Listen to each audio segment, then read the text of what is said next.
Kaixo danori, Iñaki Gonzalo naz, biologoa, eta gaurkoan gonbidapen bat egiten atortzue, hain zuzen be, Euskal Herria Museoko lorategian ibilbide botaniko bat egiteko. Datorren ekainaren 19an egingo dugu arratsaldez, eta ikusiko dugu hemen daukagun lorategi ederra hau, zaharra lehenengo, jauregira pegatuta dagoena, eta ondoren Europa Parkeko lorategi ere bizitatuko dugu. Bertako zuhaitz, landare eta hainbat bitxikeri ikusteko.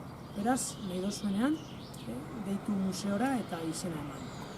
Buenos días, soy Iñaki Gonzalo, soy biólogo y hoy vengo a haceros una invitación concretamente para conocer y hacer una visita guiada botánica al jardín del Palacio Alegría, donde está el Euskal Herria Museo.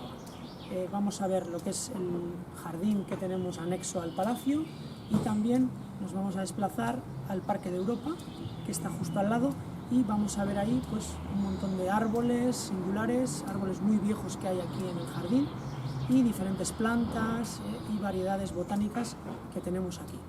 Por lo cual, eso va a ser el día 19 de junio, el viernes, y para apuntaros, llamar aquí al museo.